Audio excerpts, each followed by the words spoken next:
happening in the last 24 hours alone, with the US media reports suggesting that the White House has clarified that India will face a 10% tariff temporarily following US President Donald Trump's announcement of a new global tariff order that replaces the earlier International Emergency Economic Powers Act based on the duties that were struck down by the US Supreme Court. White House official, however, says that all countries with a trade agreement now drop to 10% tariff. So let's get a better understanding. Srinjoy is connected with us. Srinjoy, good morning.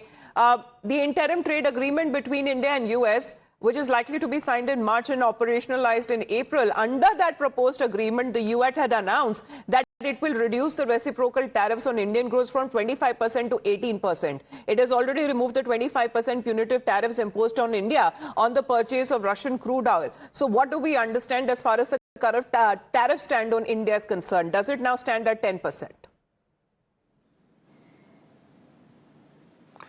If the White House is saying this, then yes, it has come down from 50% to 18% and now 10%, which means that if India is selling, or an Indian exporter is selling something worth $100 in America, the American consumer will pay $110, and naturally then the demand will come down for that good to that extent, and the additional $10 will go to the US government, or the US Treasury. So the point now is that Indian goods will be more competitive.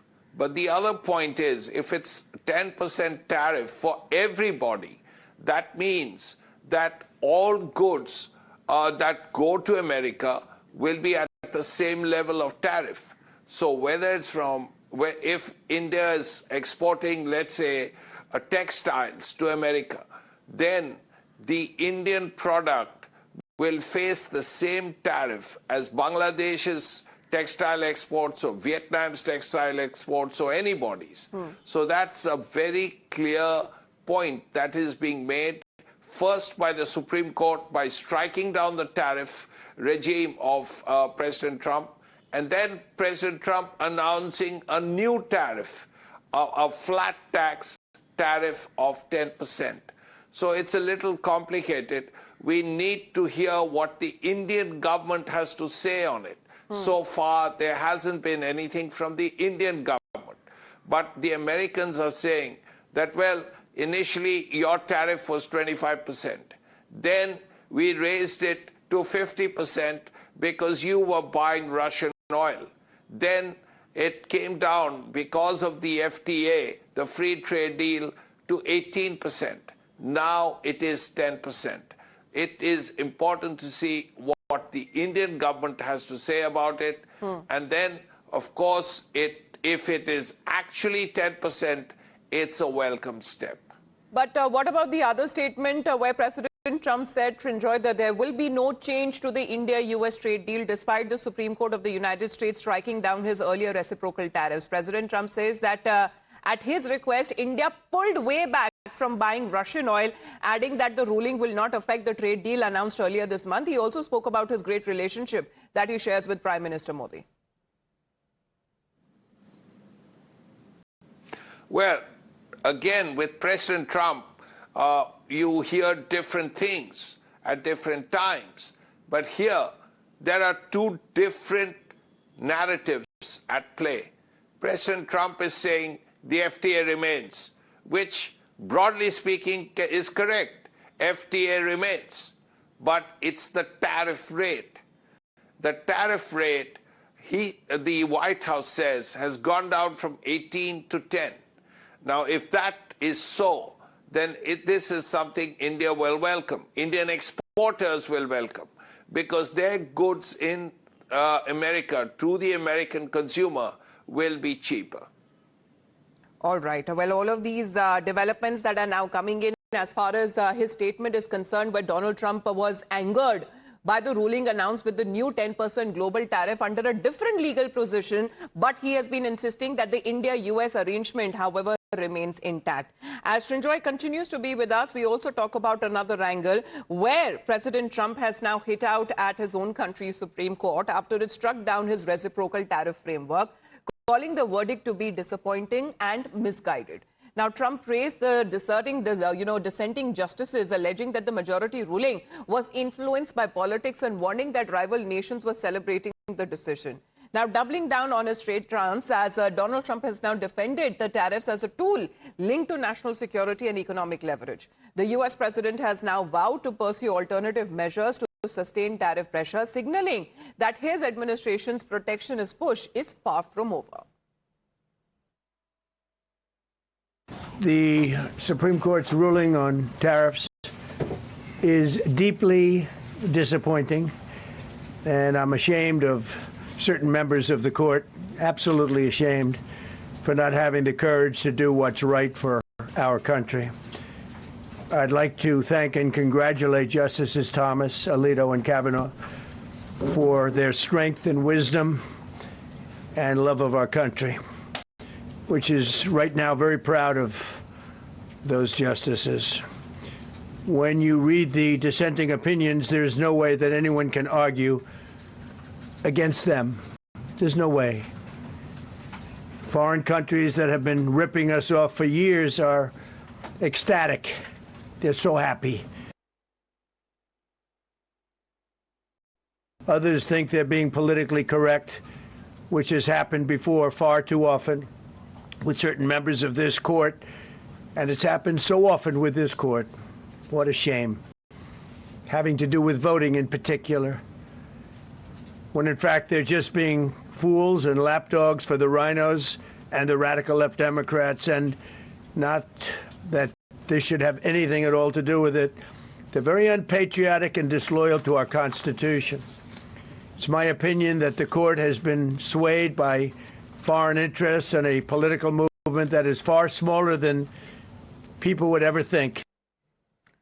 Pratikrit is connected with us right now. Pratikrit, what is your understanding as far as the interim trade agreement between India and the US is likely to be signed in March? But the reciprocal tariffs, do you believe that has now come down significantly, with the White House now coming to say that 10% global tariffs is something which is now applicable?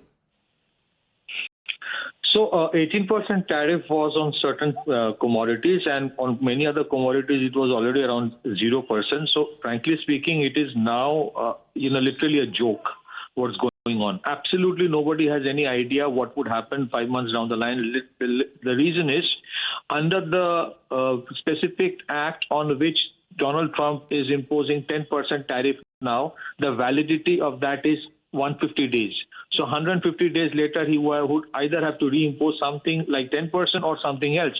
And remember, by that time, the midterm election will come, where Donald Trump might have a tough time in the U.S. Congress.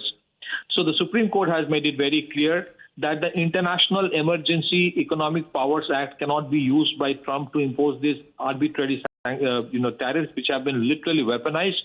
He even threatened 200% tariff at times on certain countries. So far as this trade deal is concerned, I think a lot of things will have to be relooked, because let's understand, this trade deal between India and the United States is still not operational. It might get operationalized by March end or April, and it might even get delayed, because, a lot of calculations go haywire because of this. So frankly speaking, this was about to come today or tomorrow. And even if it had not come, the midterm election and what is exactly supposed to be the situation in the Congress post that is pretty much well known. The bargaining power of the Trump administration would have gone down in any case. I think we are entering exciting times where the continuity and the sanctity of the contracts with European Union and United Kingdom or other countries seems to be far more profound and constant. Yes, because we are actually concerned about the Indian factor here, because the deal that has been announced, and how are we looking at as far as when it comes to the coming months, and how would it impact? Well, that remains to be seen. Pratikrit, appreciate you joining us. Sushant Sareen is also connected with us. Sushant, US President, however, saying that there will be no change to the India-US trade deal despite the Supreme Court of the US striking down its earlier reciprocal tariffs. What's your understanding? Frankly speaking, nobody has a very clear understanding of how things are going to proceed from here on. One thing we can be very sure of, that the Trump tariffs are not going anywhere. I think his press conference yesterday makes it very clear that he is going to double down on the tariff policy, and he he will find a way around the Supreme Court judgment and find some other tools to impose those tariffs. Now, some of those tariffs could come in a matter of days, some could come in a matter of weeks, but those tariffs are going to come. So what we have to decide is whether if we are getting into this trade deal with the Trump administration or with the United States of America, whether it's a good deal for us or not. The government in its wisdom has decided that this is a fairly good deal. It will open up our market also. It will propel competition within India. And that's a good thing to happen for India. We've been far too protectionist for far too long. Now, whether the tariffs that Trump is imposing on us, if they are competitive tariffs, it's fine. If they are not, then we have a problem. Secondly, and I think this is extremely important for many people, this whole business that the midterms will come, Trump will become a lame duck. Please remember that the U.S. president, until he demits office to his successor, remains an extremely powerful person who has all manners of powers in him. He does not become a lame duck just like that. And a person like Trump, who is not necessarily going through Congress and going for votes and to do what he wants to do. He is a person who's using executive authority to carry out whatever changes he wants to carry out. So for anybody to imagine that just because in November he suffers a setback, if he does, he could in fact flip this judgment around with his base and actually basic understanding is that tariffs are here to stay. And Donald Trump already saying that alternatives will be used to replace the tariffs that the court, he believes, has been incorrectly rejected. And Trump has called this decision, where he says that he's ashamed of it. Thank you very much, Shashank, for your understanding. Because, Srinjoy, President Trump is of the opinion that the Supreme Court ruling actually helps other countries, but not the US. And he's also claimed that the courts have been swayed by foreign interests. Not only that, he said that the courts have been disloyal. 6 of the Supreme Court judges have been disloyal and, within quotes, un-American. Now, if that is a statement he has made, then the U.S. Supreme Court will have something to say. We'll have to wait and see what the U.S. Supreme Court has to say, particularly the 6 justices who have said that who have been accused of disloyalty and pandering to foreign interests. Yes. Now, when was the last time 6 justices of the U.S. Supreme Court were told that they were disloyal and they were pandering to foreign interests? Well, quite a scathing statement has come in from President Trump himself, but we will now talk about and come back to the India factor. Srinjoy continues to be with us. We're going to play out reactions that have been coming in because remember, this is also coming at a time when India and the US trade agreement is now to be signed. In the interim framework that has been announced with US President saying that there will be no change in the India-US trade deal. His comments are coming at a time when he has now announced 10% global tariffs post the US Supreme Court deeming his reciprocal tariffs to be as illegal. Trump says that India will continue to pay the tariffs that it has been decided and US will not be paying any tariffs.